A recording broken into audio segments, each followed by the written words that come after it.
just leaking out my... Then we have Fine, I'll wait. We have the volume on this bus is astronomical. That was always really annoying when teachers did that because I was like, chit-chat in your own time. Should we get closer? On yourself. Should we get closer? Get closer. Okay, I'm ready.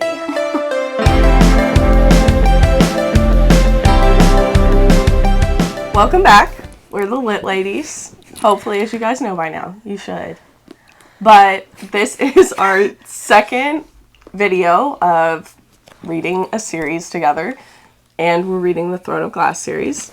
And today, we're on the Throne of Glass. The first, the OG. Are we ready for this? Yeah. I'm ready for this. Assassin's Blade, that we read first, ends with her getting this proposition, bargain, whatever you would call it, with Prince Dorian to compete to be the king's champion. So this is where Throne of Glass starts, is she's now like taken to the castle and she's basically with this competition, and all of the other people competing are also criminals. And some of them are more bearable than others, and as the book goes on, you know, we kind of get to know them, and then there's a couple other subplots. So it's kind of where the book started out.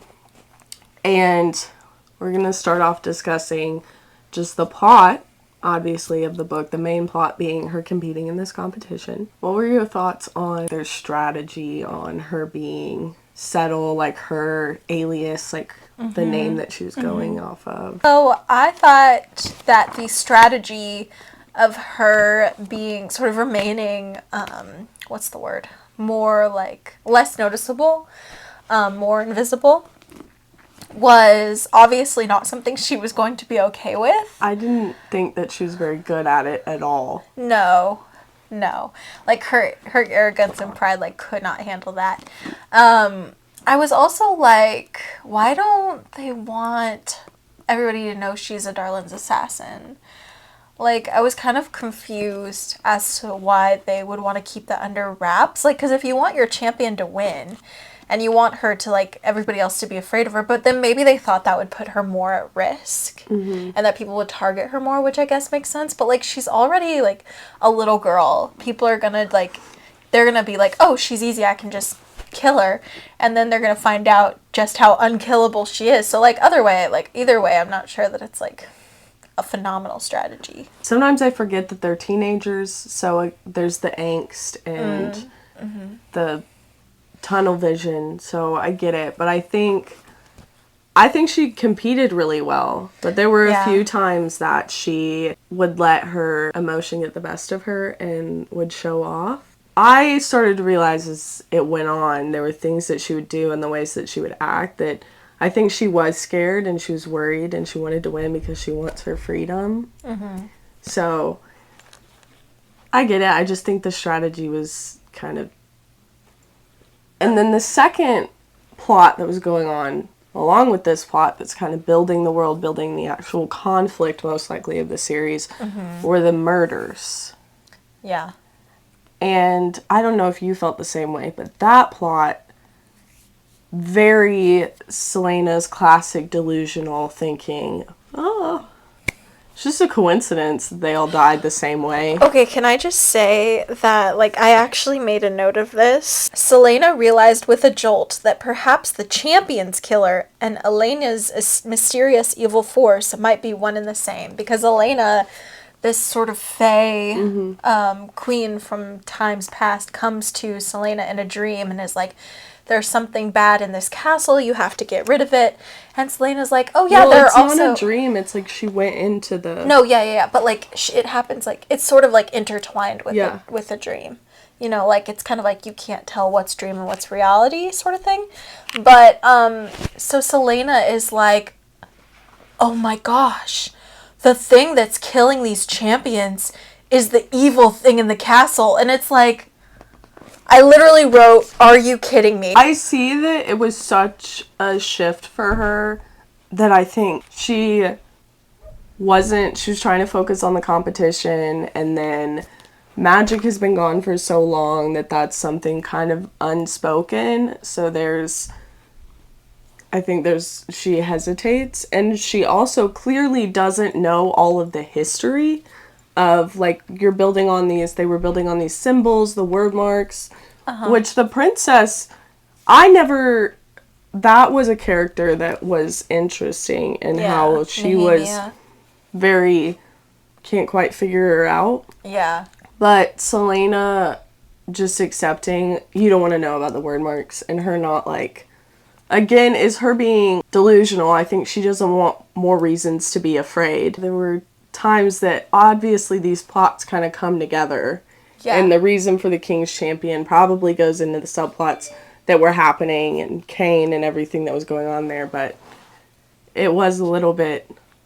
Like, girl. The author, she does give us the point of view of the king and Caltaine. We have, what's the word for it? Situational irony, or like where you know something that the character doesn't. Because we had the point of view of, like, Caltaine, and then we got the king at one point, I think. In a couple of different situations that we knew what was going on, like the end that was happening. Yeah.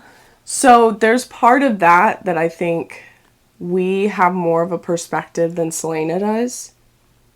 Because there were chapters that we were getting points of view and context that Selena doesn't have.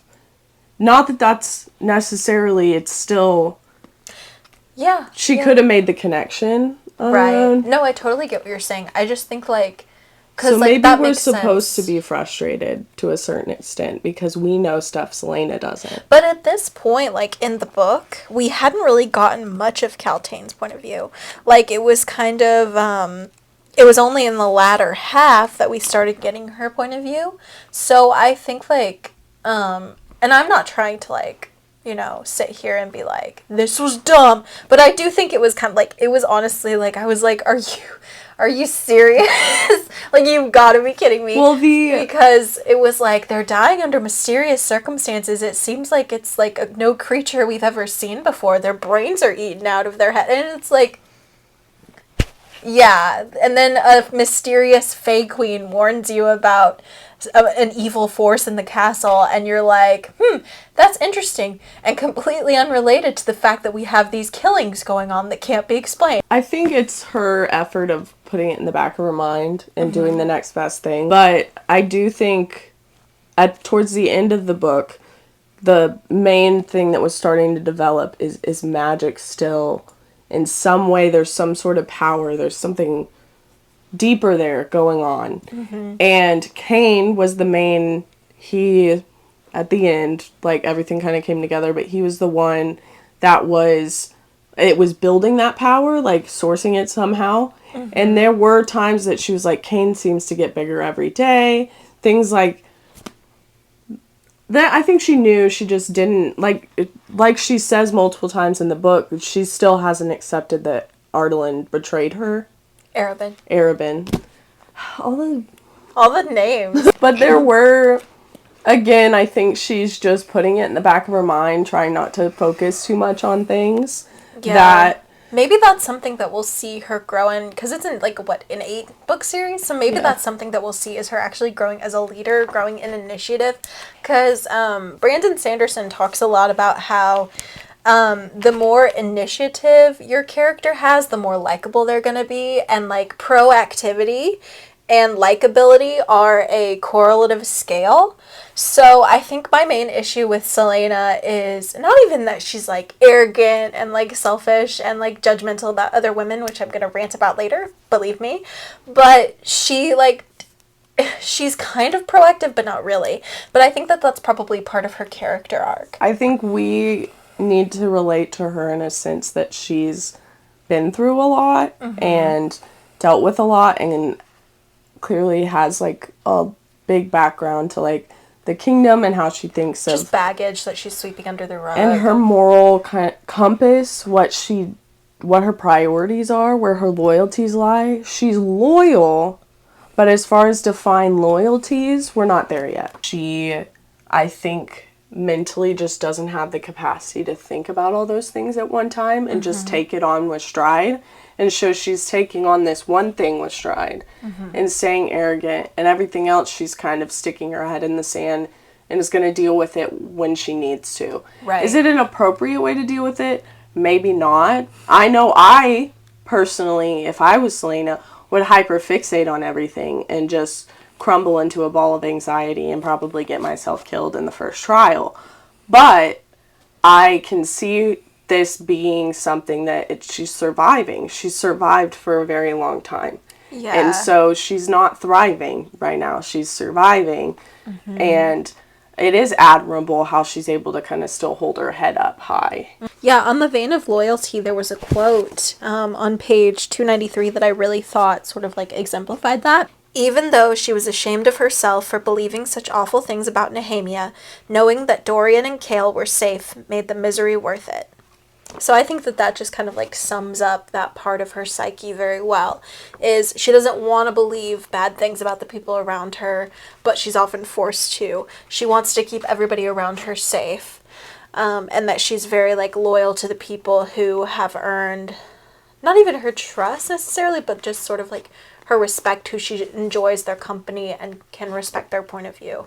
Yeah, and I think she also just doesn't, while she does that, she is like, I didn't ask for this. Like, I want to protect the people that I love. I want to be free. She clearly misses her family and her kingdom, but just like, kind of like, leave me out of this. Like, I got enough going on. So I get it. And so I think the main, talking about that discussion of the plot and what happened in the book, we're not going to go into it in too much detail because we're hoping that you guys have either read it or are reading it with us. Yeah, we're probably not going to do a summary this time. I feel like the summary in the first book, novellas, whatever, was essential to understanding the crucial themes. But I don't really see any crucial themes in this one, mostly just setup. It's I think maybe a lot of character progression for Selena, and gives us a lot of history on like the political dynamic, the dynamic of just like power, like how the kingdoms and history of who is in power right now, the history of the king, her moral conflict that she dealt with in Assassin's Blade, but still kind of building that she's building that where her loyalties are going to be, because she talks about, especially towards the end, that she needs to win this competition because she wants her freedom. But even when she wins, it's going to be exactly like where we started with Arabin, where she's not free yet. Right. But she's doing the best she can to try and get there.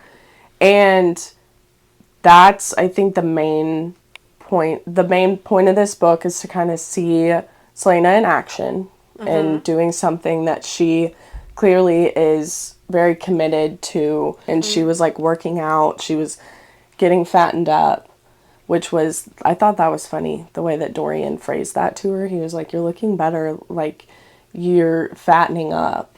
And it was like, buddy, Dorian, zero risk. Don't say that to a woman. Also, don't tell her that her period isn't that bad. Like, that was also...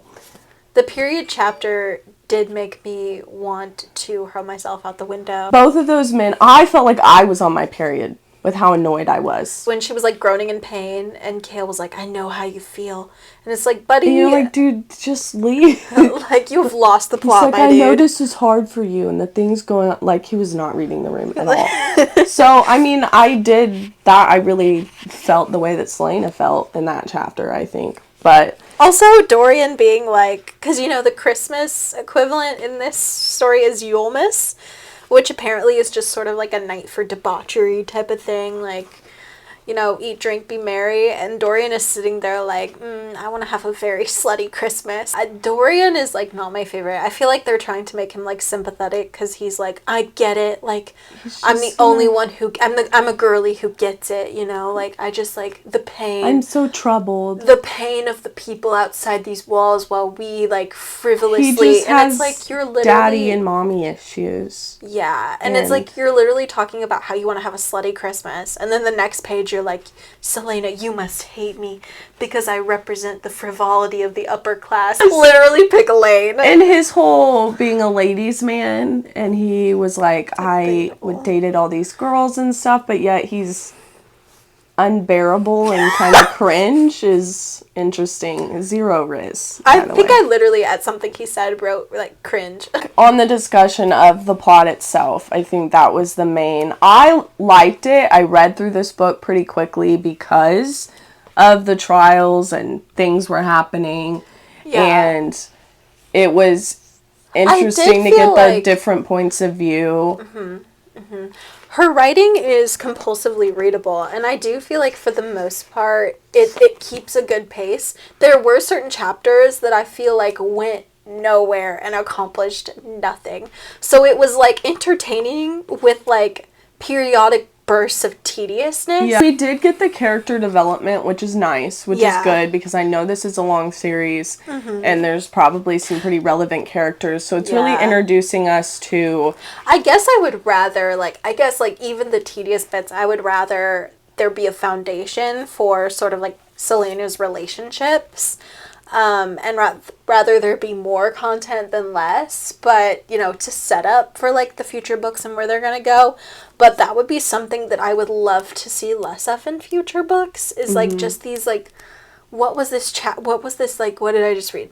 Like, this was 2 pages of nothing. But it's also nice to have that and there not always be something going on, because I think there's a delicate balance between, like, reading a book and the whole time you're like, whoa, whoa, whoa, whoa, whoa, whoa. Mm-hmm. But also... Can you think of an example where that's happened? Well, like, 3 Body Problem, I just finished that book, and it was a lot being thrown at you at one time. Mm-hmm. And it's science fiction, so a lot of it is to get you into that science mindset of, like, manipulating things and all that. But there were times that it was just...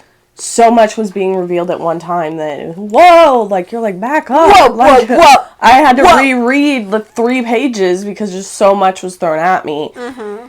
And, but yeah, I agree with you on this book. It was nice to have chapters that were just kind of her chilling out. Mm-hmm. But also there were a lot of unnecessary, like the period chapter was unnecessary in that there's murders, really scary murders going on. And clearly not just the competition anymore. And, like... yeah, but it also builds that this is how Selena's coping with it. Yeah.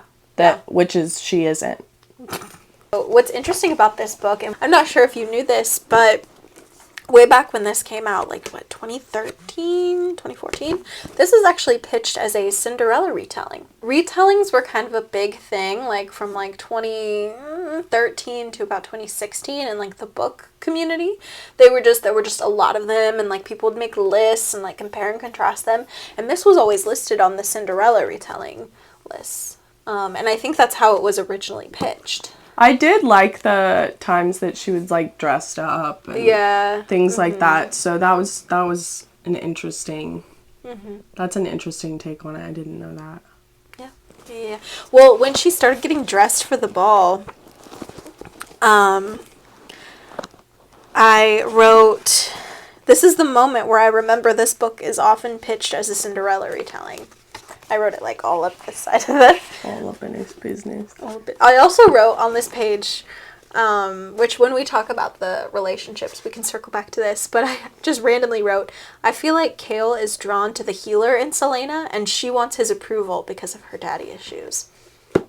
Because, like, their relationship, I don't think is really built on much. I think they see in each other, like, what they want to see, and she's constantly, like, looking for his approval, and he's constantly looking for, like... not the good in her, but, like, the not assassin in her. Mm-hmm. And then when he finds it, he, like, wants, like, he, like, tests it and he's suspicious of it. But, like, the more he embraces, like, the non-assassin part of her, the more he's losing the plot on the fact of, like, her as a whole. It is a certain part of her, while it is a facade that she takes to survive, it is still a part of her. Mm-hmm. And that she is proud of where she's good at it, at least. So I did want to, now that we've kind of the significance of the plot and kind of what this book gave us, we did read Assassin's Blade first, which, hold on, I know that that's controversial because some people say read it after this book, read it before this book. I could not have appreciated, like, the first time I read this book, I hated it, and I could not have appreciated this book and read it a second time if I had not read Assassin's Blade. Literally, the reason that you convinced me to read this series is because you were like, no, you gotta read Assassin's Blade, because it really puts Throne of Glass and Vesaliana's behavior into context. And I just genuinely don't understand how you would not read Assassin's Blade first. Yeah. It just makes it so much, maybe to keep the mystery. There were parts of it that now, reading this makes me want to read Assassin's Blade after Heir of Fire, I think. Is that when you read it? Or Crown of Midnight?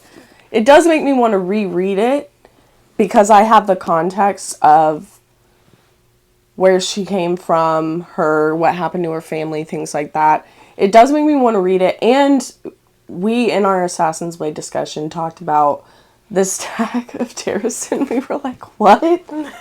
Okay. We barely understood where she came from. Also, you know what's funny about the Stag of Terrasen skit is, like, you are laughing so hard that you can't even say the words the Stag of Terrasen.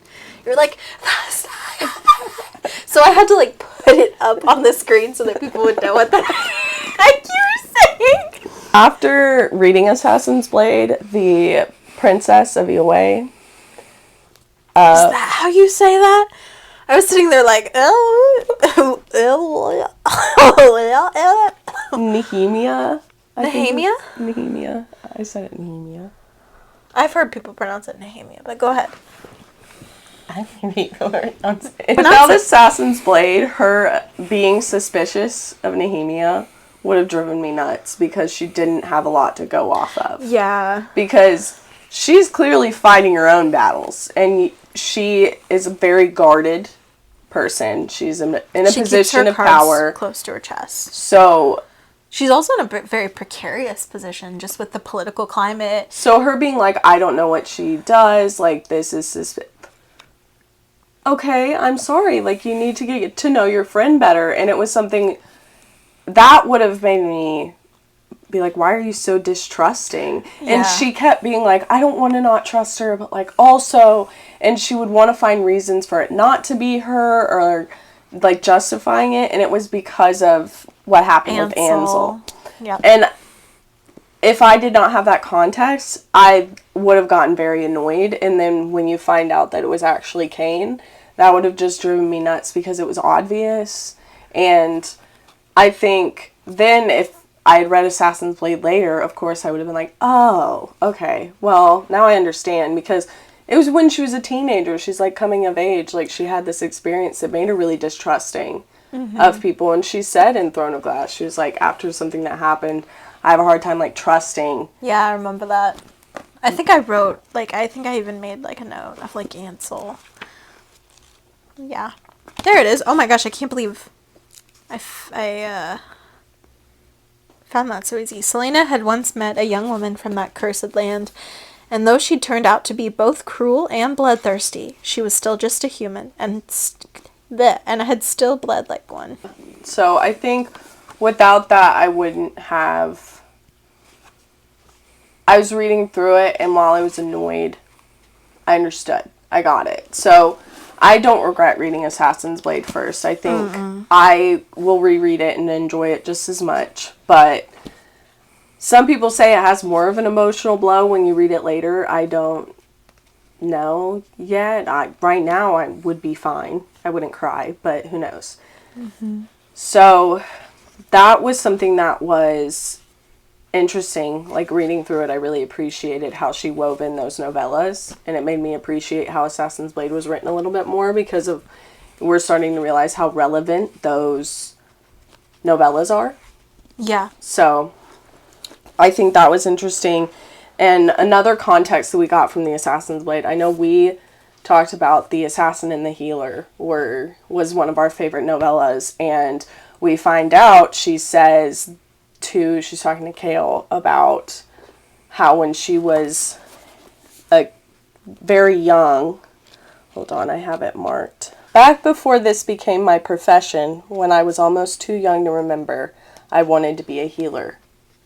And because that novella was really sweet, and so it made me understand even more and really love that novella even more, her giving her money to go and do that because she really wanted to.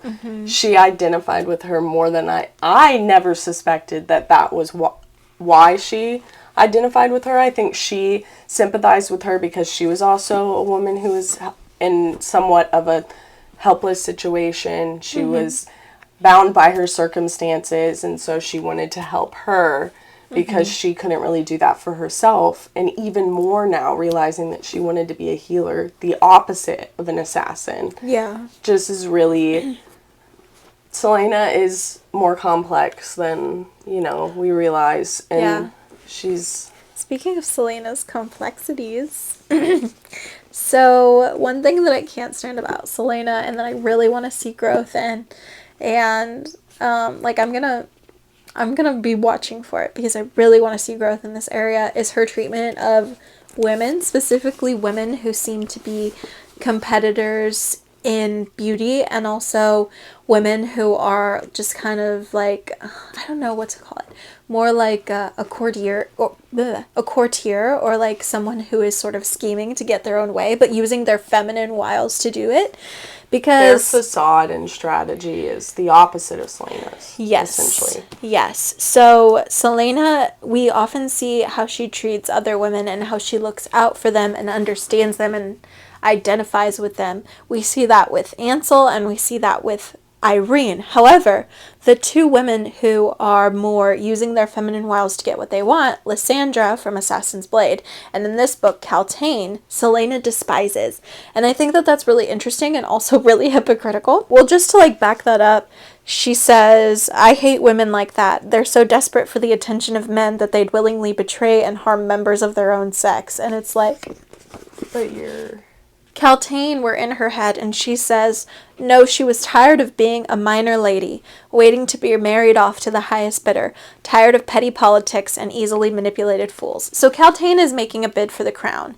She's trying to manipulate the people around her into becoming Dorian's not trying wife. to get the approval of men, basically. Right. So Selena's she uses take men, on it, actually. yes. Yeah. So Selena, just can't, I don't know why she can't wrap her mind around that. I don't know why she can't, just because someone puts up a facade of, being, and, being, scheming and whatever, it's they're still hurting. Like Lysandra, when Selena was more worried about, her getting attention from Sam than her about to be auctioned off like a literal animal. It's have some perspective, you know what I mean? So it just really bothered me, and that was something that I really want to see her grow in. I think sometimes with books like this, I'm glad that the author isn't making her too mature, and that she just all of a sudden understands it. Just because she's kind of the heroine, she's not there yet. She has to develop. She's learning. There's ways for her to grow. So I think that that I can appreciate that as much as it's something that we're able to point out and say that that's not the right way to go about it, because the biggest thing is how morally gray things are. She's an assassin, but yet she doesn't want to kill certain people, but yet she's loyal. Caltaine is also dealing with some morally gray things.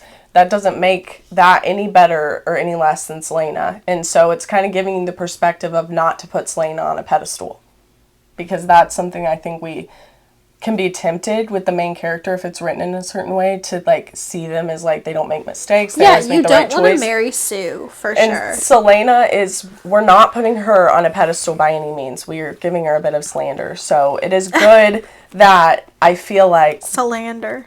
Are you familiar with Crescent City at all? Sarah J. Maas? No, I haven't read it. Have you heard any spoilers for it or anything? No, but I plan on reading it once I'm... Okay, because there's something set up in here. Can I, tell you that her universes are all connected? Yeah, would that ruin it for you? Okay, so, Well, Bloodbane, and then, their rings, that's, hints to things that are kind of used a lot more in ACOTAR, so... Yeah, so it was interesting, because I had never, when I heard about them, the universes all being connected. I was like, what? That sounds really arbitrary. But with everything with the word marks and the portals, I'm like, okay. So that kind of set that up, I think. And then the different continents, and that there's magic, and Yeah. why magic left. Like, that's an interesting thing of, like, magic isn't here anymore, but, like, there's certain kinds of magic here, and it's, like, ancient magic, and you can, like, channel it, and things like that. So I think that's interesting. I like how they're all connected, because I've read parts of the ACOTAR series, and it, like, Bloodbane, I understood that. There were, like, other things like Fae, half Fae, those things were interesting. Yeah. And so I think kind of the last thing that we're talking about, that we already kind of started talking about once we were kind of going through the plot and things like that, were the characters. We got introduced to a lot of characters in this book, and some of them I can't stand. The Duke I can't stand. The King I can't stand. Caltaine was kind of annoying. But she's got a lot going on. That was one character that I think it's interesting. The headaches and the drugs that she's using. Something's like... They were controlling her. They were using the drug to control her. Yeah, well, they weren't using the drug to control her. She was using it to cope with, like, the headaches. But the headaches were because they were, like, there was controlling something... her. Yeah, there was but something we don't going know on with how that. they're controlling her. Yeah. But they're clearly working with something that has to do with what Cain was working with, and somehow influencing people, because the Duke kind of Masterminded the whole thing. Yeah. Yeah. And so there's parts of I'm wondering what parts of Caltaine are actually her, and what parts of those thoughts were actually whatever the heck the Duke and the King are doing. I did it, oopsie. And she's already almost done with the third book. Can you believe it? It's not even March yet. That's our March book. And we were supposed to read the series together. Yeah. And I was like, I'll just peek. And then I'm 200 and something pages Madam. and by accident. Okay, well, you can't move on, though. Okay. Like, after that one. Okay, well. I'm just kidding. You pinky swear. As if you don't have other books to read, you traitor. King, whatever. He's a lot like, I don't know if you guys have read ACOTAR, but he's got the vibes of the king of, starts with an H. Did they go to war with? Hellion? Harian? Hybern? Hybern? Hybern, yeah. Yes. They also were doing something with Cain. Like, at the end of the book, when it wasn't as much of a plot twist, where I was like, oh, this makes so much more sense now, like, how this is kind of building into the next books, which, obviously, at the end, we're going to talk about our predictions, but I am like, what are they doing? Because they have the rings, which is kind of sus. They're scheming and plotting. They are scheming something. And plotting. Predictions, I do feel like, obviously, magic clearly does exist. I think there is a separate... Yeah, I definitely think we're going to get a lot about that, especially in the beginning. The thing that sort of, like, tipped me off to, like, the fact that... What? You're, like, right on your microphone. The thing that tipped me off to the fact that we were going to get more magic later is when she is being transported from Andovier to the palace by Kale and Dorian. And she falls asleep in her tent.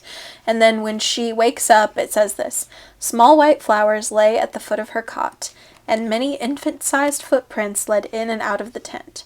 Before someone could enter and notice, Selena swept a foot over the tracks, destroying any trace, and stuffed the flowers into a nearby satchel. So clearly, she knows something about magic, and that's going to come up later. And I think I'm curious to see the history of magic and Fae and where those are. Obviously, they're having sex with each other in the, in ACOTAR. I was like, where are you going with that? It's getting a little crazy and spicy over there. We know what the Fae are doing, you know what I'm saying? It does make me wonder, ACOTAR, they were going through a little bit of where their magic was weird because of what was going on with Hybern. So I wonder it being in the same universe, maybe that has something to do with it, which would be cool.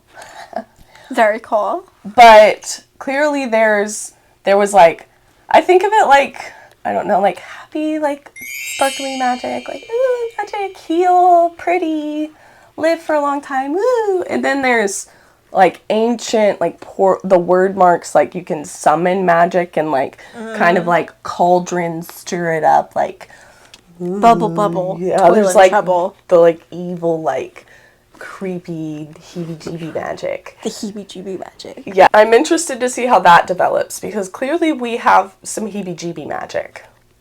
Clearly. We've got some weird creatures that are like... The Ritterak. The Ritterak, yeah. I just pictured it like a gargoyle.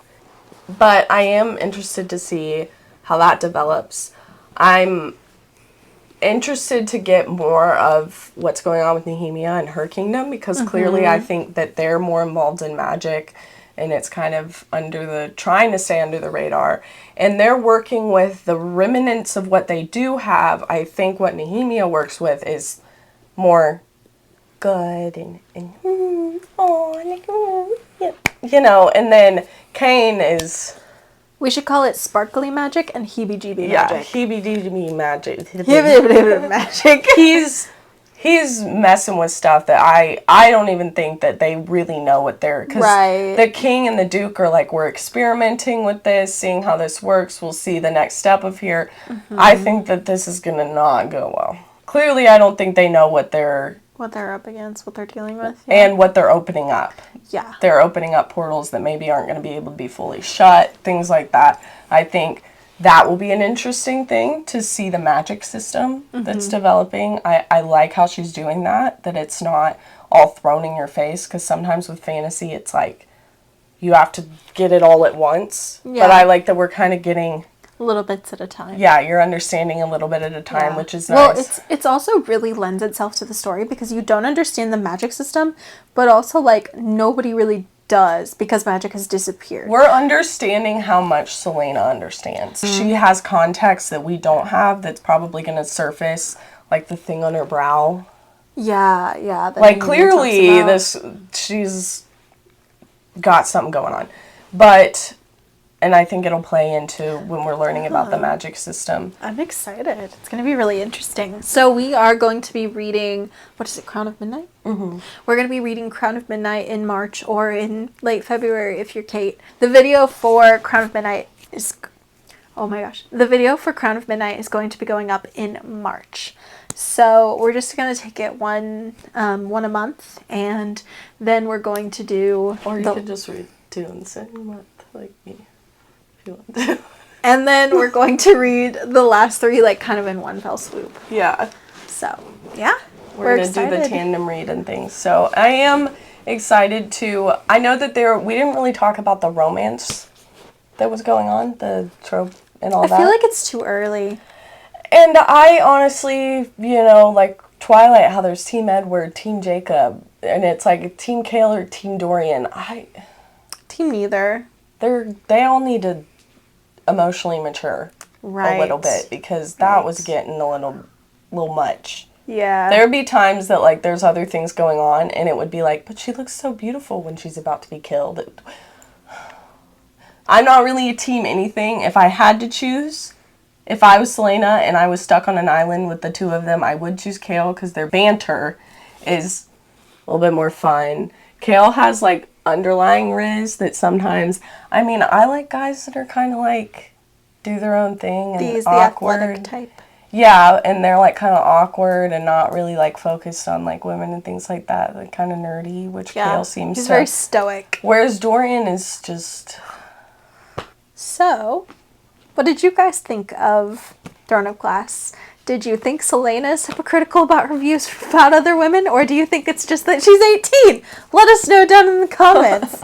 Let us know if there's anything in particular about the series that you'd like us to emphasize or discuss. Let us know if... Certain books, if you've read them before, say, hey, can you talk about this part? Yeah. Because we don't know what we're doing at all. What's our outro? We need an outro. We're the lit ladies. Get lit. That's really cringe. What's your suggestion? We're literally done with this video. There you go.